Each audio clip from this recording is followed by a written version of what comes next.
Good morning students. आज हम लोग रासायनिक गुणधर्मों में आवर्तिता को समझेंगे। देखिए, हमने पिछली क्लासों में क्या पढ़ा है कि परमाणु के भौतिक गुणधर्मों में आवर्तिता क्या होती है। मेरे कहने का मतलब क्या हुआ, भौतिक गुणधर्म जैसे परमाणु आकार, आयनन ऊर्जा, इलेक्ट्रॉन मंदता, विद्युत ऋणता, इनके मानों में किस प्रकार परिवर्तन होता है जब हम वर्ग में टॉप टू बॉटम चलते हैं, ऊपर से नीचे चलते हैं, आवर्त में बाएं से दाएं चलते हैं, तो इनके मानों में किस प्रकार वृद्धि होती है, किस प्रकार कमी होती है, क्यों होती है। तो हमने भौतिक गुणधर्मों में आवर्तिता को पढ़ लिया था।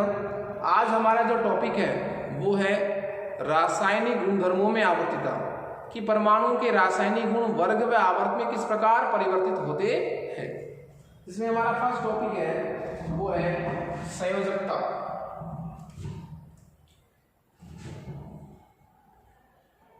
टॉपिक हमारा है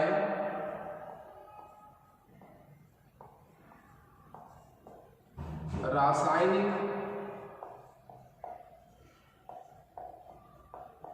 गुणधर्मों में आवर्तता।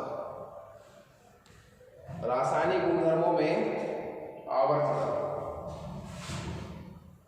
इसमें हमारा फर्स्ट टॉपिक है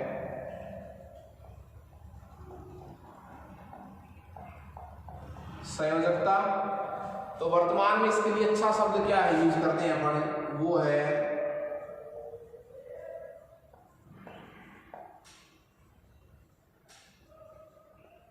ऑक्सीकरण अवस्था। संयोजकता ऑब्लिक ऑक्सीकरण अवस्था। देखिए, संयोजकता और ऑक्सीकरण अवस्था, इन दोनों का पहले मतलब समझिए। संयोजकता का मतलब क्या है, किसी तत्व का एक परमाणु किसी अन्य तत्व के जितने परमाणुओं को अपने साथ जोड़ता है वो क्या कहलाती है, उस तत्व की संयोजकता कहलाती है। मेरे कहने का मतलब क्या हुआ कि एक तत्व किसी दूसरे तत्व के साथ जितने बंध बनाता है, जितने परमाणुओं को वो जोड़ता है, उसे उस तत्व की संयोजकता कहा जाता है। ठीक है, संयोजकता को निकालने के लिए पहले फॉर्मूला दिया गया था कि बाह्यतम कोश में जितने इलेक्ट्रॉन है उतनी उसकी संयोजकता होगी, या फिर बाह्यतम कोश में उपस्थित इलेक्ट्रॉन की संख्या को आप 8 में से घटा दीजिए, क्योंकि स्थायी विन्यास क्या होता है, अष्टक विन्यास होता है, तो आप उसमें से क्या कर दीजिए, उसको घटा दीजिए। ठीक है, लेकिन वर्तमान में संयोजकता के स्थान पर ऑक्सीकरण अवस्था का प्रचलन है। ऑक्सीकरण अवस्था की परिभाषा पर क्या दे सकते हैं, किसी यौगिक में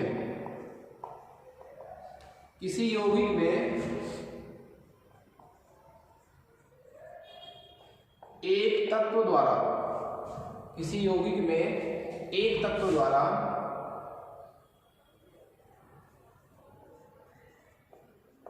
अन्य तत्वों से या अन्य तत्वों का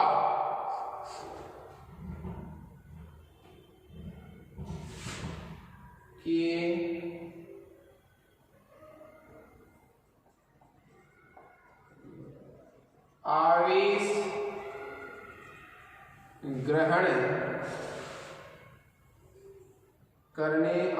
करने की संख्या क्या कहलाती है, ऑक्सीकरण अवस्था।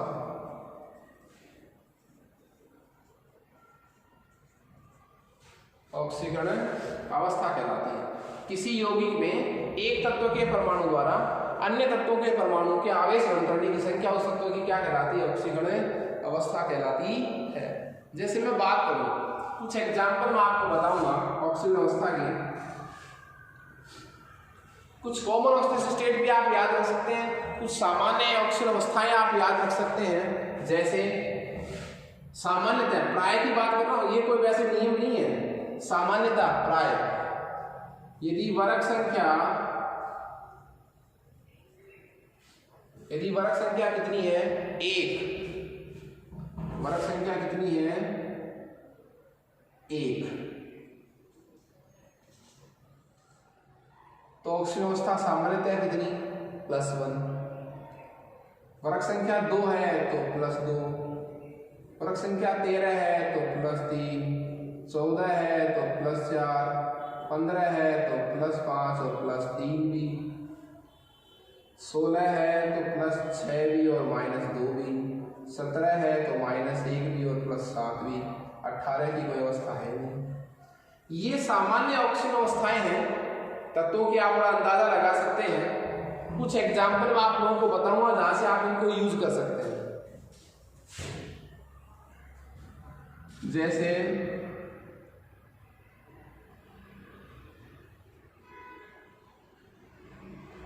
H2O साहब एक एग्जाम्पल है। H2O क्या एक एग्जाम्पल है। और H2O में आपको ऑक्सीजन की ऑक्सीडेशन स्टेट निकालनी है, ऑक्सीजन अवस्था निकालनी है। हाइड्रोजन को पहले वर्ग में मान के चलते हैं अपन तो +1, पहले वर्ग के लिए 2 हाइड्रोजन है तो +2। ऑक्सीजन की आपको ऑक्सीजन अवस्था निकालनी है तो +x = 0। ये टॉपिक मैंने आपको चैप्टर स्टार्ट करने से पहले भी डिस्कस किया था विद एग्जांपल्स। तो x की वैल्यू कितनी आ गई? पक्षांतर किया -2, तो इसमें ऑक्सीजन की ऑक्सीजन अवस्था कितनी आ गई? -2। इससे अपन एक रिजल्ट भी निकाल सकते हैं कि ऑक्सीजन ने जब भी हाइड्रोजन से बंध बनाया है 2 इलेक्ट्रॉन को एक्सेप्ट किया है, और वो 2 इलेक्ट्रॉन कहां से निकले? 2 हाइड्रोजन से। ठीक है, और एग्जांपल देखिए CO2। इसमें आपसे कोई कहे कार्बन की ऑक्सीडेशन स्टेट कितनी होगी? ऑक्सीडेशन स्टेट, ऑक्सीजन अवस्था कितनी होगी? तो जिसकी ऑक्सीजन अवस्था आपको ज्ञात करनी है उसको आप x मान लीजिए। x एक ऑक्सीजन जो परमाणु है उसके लिए अपन -2 वैल्यू मानते हैं। ऑक्साइडों में मैंने आपको बताया था कि जो ऑक्साइड होते हैं, जो क्या होते हैं ऑक्साइडों में, ऑक्सीजन की ऑक्सीजन अवस्था कितनी होती है? -2। ऑक्साइडों में -2, परऑक्साइडों में -1। ठीक है, तो ये कार्बन डाइऑक्साइड है, ऑक्साइड है तो ऑक्सीजन की ऑक्सीजन अवस्था कितनी मानेंगे? -2। ऑक्सीजन कौन से वर्ग में आता है? 16वें में। ऑक्सीजन के लिए -2 है, बाकी तत्वों के लिए क्या मान के चलना है आपको? +6। तो x एक ऑक्सीजन के लिए कितना माने? ऑक्सीजन अवस्था -2, तो -4 = 0। तो x की वैल्यू कितनी आ गई? +4। तो कार्बन की ऑक्सीजन अवस्था जो है वो कितनी आ गई? +4। और देखिए यहाँ H2SO4, इसमें आपको ऑक्सीजन अवस्था किसकी निकालनी है? सल्फर की। सल्फर की आपको ऑक्सीजन अवस्था निकालनी है। हाइड्रोजन के लिए +1 मानते हैं तो 2 के लिए कितना हो गया? +2। सल्फर के लिए क्या मान लो आप? x, क्योंकि आपको उसकी ऑक्सीजन अवस्था निकालनी है। एक ऑक्सीजन के लिए -2 मानते तो 4 के लिए -8 = 0। तो x की वैल्यू कितनी होगी? +6। और वैसे सल्फर 16 वर्ग में आता है तो +6, कोई दिक्कत नहीं है।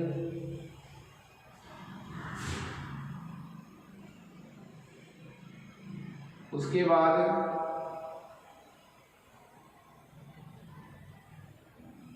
मैं बात करूं KMnO4,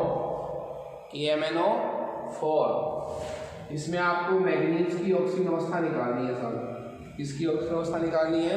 मैग्नीज की। तो पोटेशियम कौन से वर्ग में आता है? पहले वर्ग में, तो +1 lithium, sodium, potassium, rubidium, caesium और फ्रेंशियम। तो कौन से वर्ग में आया? पहले वर्ग में आया। पहले वर्ग में आया तो अवस्था कितनी माने इसकी? +1। मैग्नीज की आपको ऑक्सीजन अवस्था ज्ञात करनी है तो इसको क्या मान लो आप? x मान लो। ऑक्सीजन, एक ऑक्सीजन के लिए कितना मानेंगे? -2, तो 4 के लिए -8 = 0। तो x की वैल्यू कितनी आ गई? +7। मैग्नीज की अधिकतम ऑक्सीजन अवस्था कितनी होती है बोलिए, +7। +7 का मतलब क्या हुआ, मैग्नीज ने 7 इलेक्ट्रॉन क्या कर दिए, निष्कासित कर दिए। एक एग्जांपल और ले अपन, H2O2, जहां पर ऑक्साइड नाम आएगा वहां पर ऑक्सीजन की ऑक्सीजन अवस्था कितनी मान के चलेंगे, -2। जहां पर ऑक्साइड की बात आएगी वहां पर ऑक्सीजन की ऑक्सीजन अवस्था कितनी मान के चलेंगे, -1। तो H2O2 की मैं बात करूं, नाम बोलिए इसका पहले, H2O2 का नाम क्या होगा, नाम होगा इसका हाइड्रोजन परऑक्साइड।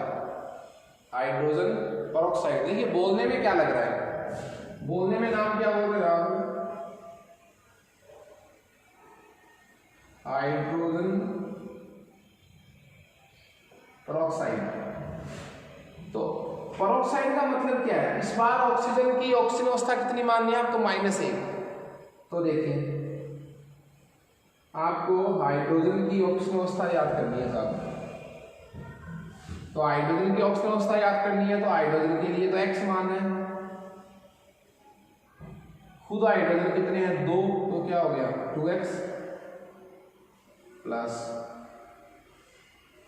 परऑक्साइडों में एक ऑक्सीजन की क्या मानते हैं -1, तो 2 ऑक्सीजन की क्या मानेंगे -2, तो ये -2 = 0, तो 2x - 2 = 0। तो x की वैल्यू जो है वो कितनी आ गई, -1 आ गई साहब।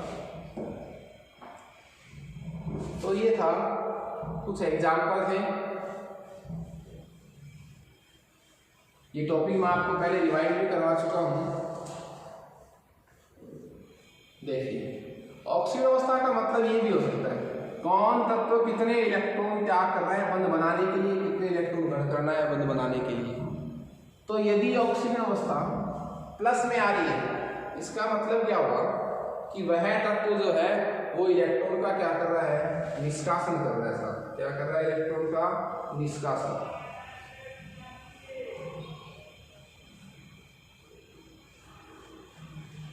और यदि तत्व जो है की ऑक्सीजन अवस्था ऋणात्मक आ रही, इसका मतलब इलेक्ट्रॉन को क्या कर रहा है बताओ, ग्रहण कर रहा है।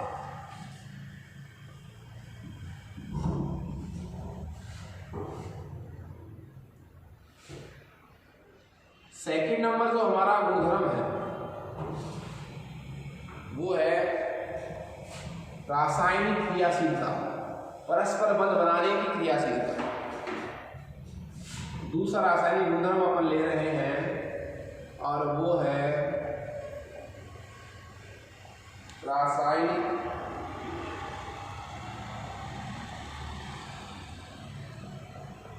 क्रियाशीलता। रासायनिक क्रियाशीलता, ठीक है। रासायनिक क्रियाशीलता का मतलब क्या है, तत्वों का परस्पर क्रिया या क्या करना, बंध निर्माण करना। क्रिया करना या क्या करना, बंध निर्माण करना। तो कि बात करें जब अपन आवर्त सारणी की, बात किसकी करें, आवर्त सारणी की।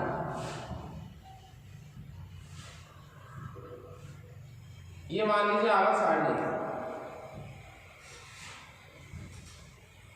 ये क्या है, आवर्त सारणी है साहब। देखिए जब हम इधर चलते हैं बाएं से दाएं, तो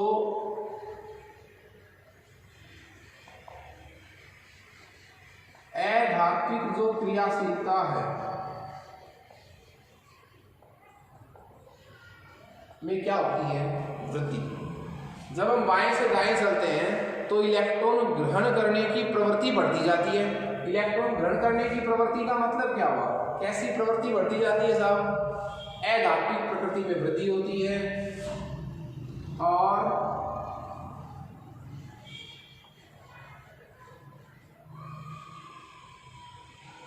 धात्विक क्रियाशीलता में क्या आती है, कमी। धात्विक क्रियाशीलता में क्या आती है? कमी आती है।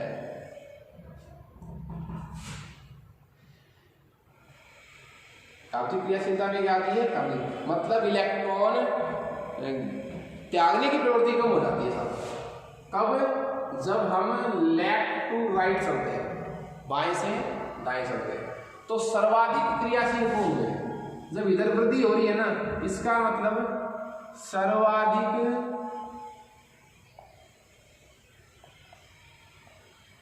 क्रियाशील तत्व कहाँ हुए? सबसे लास्ट में। लेकिन कैसी क्रियाशीलता है ये आप ध्यान रखिए,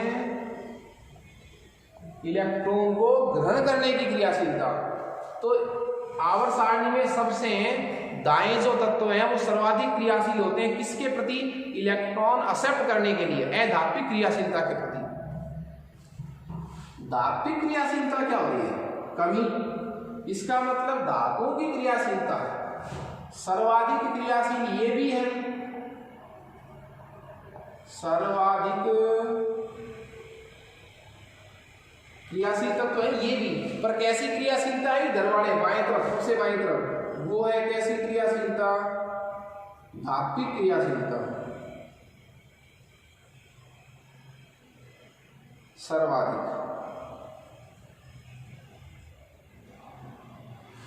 बाएं पक्ष में सर्वाधिक धात्विक क्रियाशीलता है, दाएं पक्ष में सर्वाधिक अधात्विक क्रियाशीलता है। तो आवर्त सारणी के दोनों तरफ के तत्वों की क्रियाशीलता सर्वाधिक है, वो चाहे धात्विक क्रियाशीलता सर्वाधिक हो और चाहे अधात्विक क्रियाशीलता सर्वाधिक हो।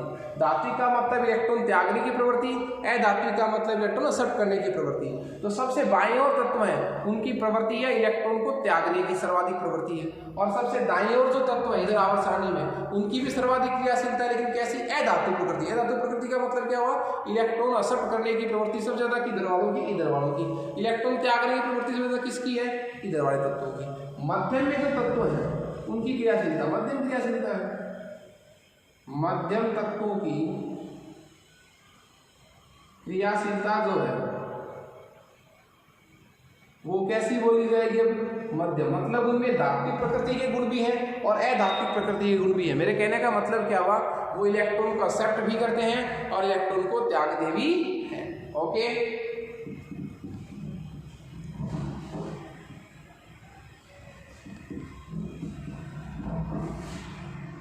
हम ऑक्सीजन से क्रिया करने पर बनने वाले ऑक्साइड यौगिकों की बात करें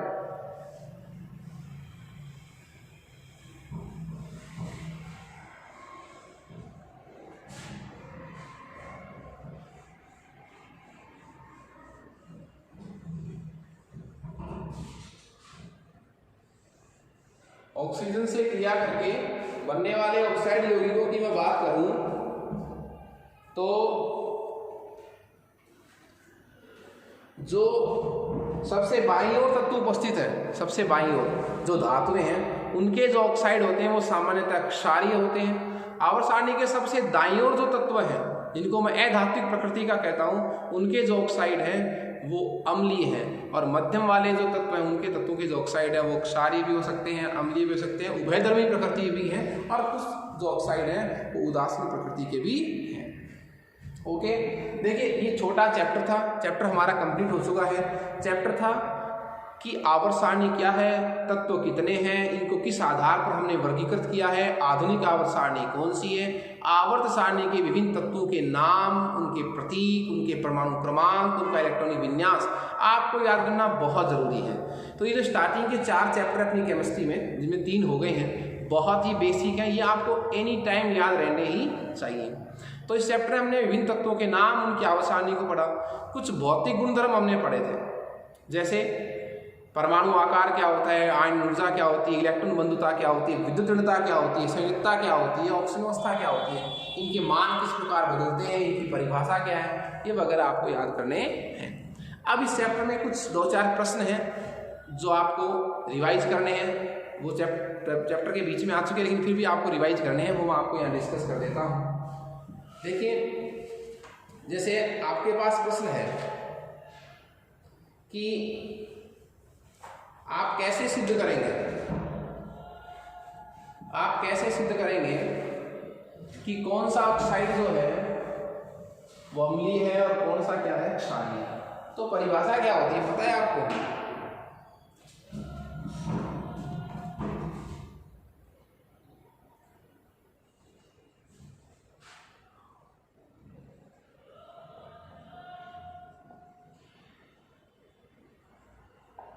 प्रश्न क्या है, ऑक्साइड की प्रकृति की पहचान करना कि ऑक्साइड की प्रकृति कैसी है। देखिए रूल क्या है इसका, अपवाद हर जगह होते हैं कि यदि ऑक्साइड की क्रिया किससे करवाते हैं, जल से। यदि ऑक्साइड की क्रिया किससे करवाते हैं, जल से। ऑक्साइड की क्रिया यदि हम जल से करवाते हैं तो यदि क्या बढ़ता है, क्या बनता है बोलिए, अम्ल का निर्माण होता है। इसका निर्माण होता है अम्ल का। अब अम्ल का निर्माण होगा तो जो ऑक्साइड है, ऑक्साइड की जो प्रकृति है वो क्या होगी, अम्लीय। और यदि ऑक्साइड की क्रिया हम जल से करवाएं तो यौगिक हमें कैसा प्राप्त हो, क्षार का निर्माण होता हो, तो उस ऑक्साइड की प्रकृति जो है वो क्या है, क्षारीय। और यदि वह ऑक्साइड जल से क्रिया करके अम्ल भी बनाता हो और क्षार भी बनाता हो तो उस ऑक्साइड की प्रकृति क्या होगी, उभयधर्मी, जैसे एल्यूमिना Al2O3। और यदि कोई ऑक्साइड जल से क्रिया करके न तो अम्ल बनाता है न वो क्षारीय यौगिक बनाता है तो ऑक्साइड की प्रकृति क्या होगी, उदासीन या न्यूट्रल। ओके, तो हमारे पास एक एग्जांपल है, आपको सिद्ध करना है कि Na2 कैसा है, सोडियम ऑक्साइड, और Cl2O7, ये दो ऑक्साइड है, एक तो सोडियम का ऑक्साइड है और एक क्लोरीन का ऑक्साइड है। ठीक है, देखिए जब आप Na2 की क्रिया, Na2O की क्रिया किससे करवाते हैं, जल से, तो पता है क्या प्राप्त होता है, दो अणु दो मोल किसके प्राप्त होते हैं, NaOH के।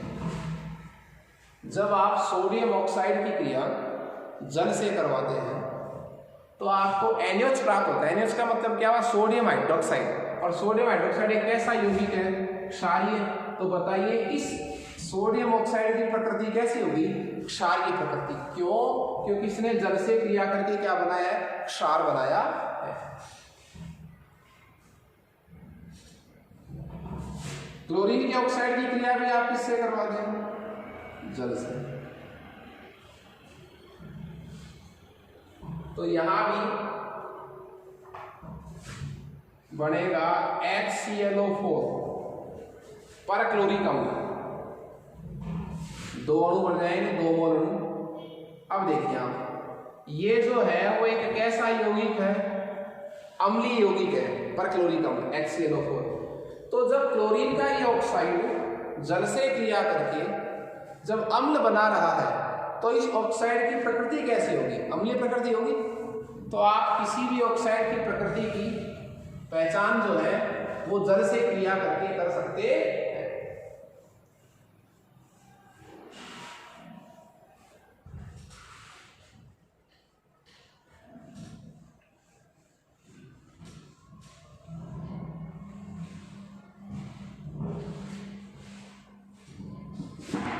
उसके बाद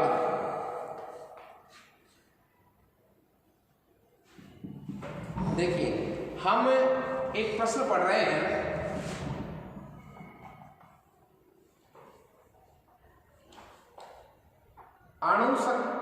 अणुसूत्र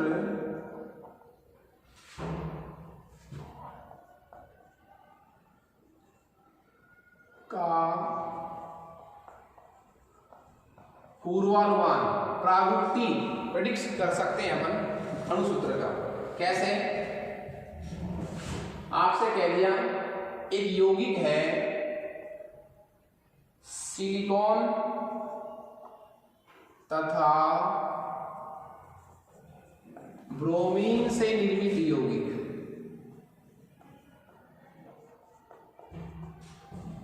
प्रश्न क्या है, मैं आपको वापस से रिवाइज कर दूंगा। एल्यूमिनियम तथा सल्फर से निर्मित यौगिक। मेरे कहने का मतलब क्या है, आपको आवर्त सारणी का यूज करना है और ये बताना है कि आवर्त सारणी को ध्यान में रखते हुए सिलिकॉन और ब्रोमीन से यदि कोई यौगिक बने तो उसका अणुसूत्र क्या होगा। एल्यूमिनियम व सल्फर से कोई यौगिक बने तो उसका सूत्र क्या होगा। आवर्त सारणी को आपको इसको यूज करना है। तो देखिए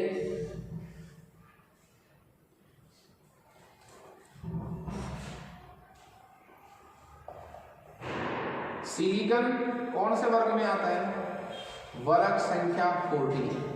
सिलिकॉन कौन से वर्ग में आता है, वर्ग संख्या 16 में आता है सर, 14 में। तो इसकी संयुक्तता कितनी हो गई, 4। ऑक्सीजन अवस्था भी कितनी मान लेंगे इसकी, 4।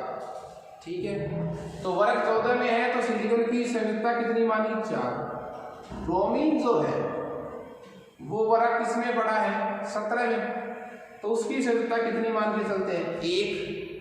तो क्या फॉर्मूला बनेगा, क्रॉस मल्टीप्लाई कर दीजिए आप ऐसे। ये 1 तो सिलिकॉन के साथ जाएगा, 4 किसके साथ आएगा, ब्रोमीन के साथ आएगा। तो सूत्र क्या बन जाएगा, SiBr4 silicon tetra bromide, formula बन गया। दूसरे प्रश्न की बात करूं,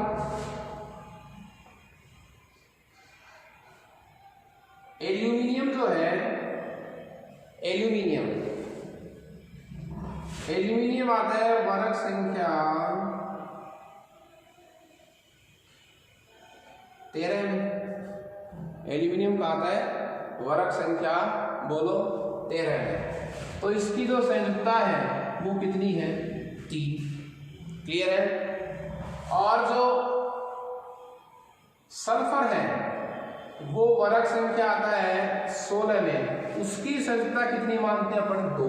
बाह्यतम कोश में कितने इलेक्ट्रॉन, 6। 8 में से घटा दो, संयुक्तता का निर्धारण वैसे करते थे पहले, कैसे कि 8 में से संख्या घटा दो बाह्यतम कोश के इलेक्ट्रॉन की, तो 6 होते हैं बाह्यतम कोश में इलेक्ट्रॉन सल्फर के, 8 में घटा दिया मतलब कितने, 2।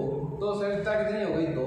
अब क्रॉस मल्टीप्लाई करना है, एल्यूमिनियम के साथ तो जाएगी संख्या 2, सल्फर के साथ संख्या कितनी जाएगी, 3। तो क्या बन जाएगा, Al2S3, Al2S3 aluminium sulphide, aluminium sulphide. तो ये इस तरह आप आवर्त सारणी को यूज करते हुए, उनकी संयुक्तता को यूज करते हुए इनके अणुसूत्रों का क्या लगा सकते हैं, पूर्वानुमान लगा सकते हैं। देखिए हमने केमिस्ट्री में 3 चैप्टर पढ़े हैं। मैं आपसे ये रिक्वेस्ट करूंगा कि आप लोग स्टार्टिंग की जो 4 चैप्टर हैं वो आप कंटिन्यूस याद रखें। ये बेसिक चैप्टर हैं, मैंने 3 चैप्टर कंप्लीट करवा दिए। इनके जो नोट्स हैं वो आपको असाइनमेंट में मैं प्रोवाइड करवा दूंगा। आप लोग इसका होमवर्क करें, आपको होमवर्क दोबारा से वो जो है वो रिवाइज नहीं करना पड़ेगा, रिराइट नहीं करना पड़ेगा। ओके, नेक्स्ट क्लास में अपन 4th चैप्टर स्टार्ट करेंगे। Okay, thank you students.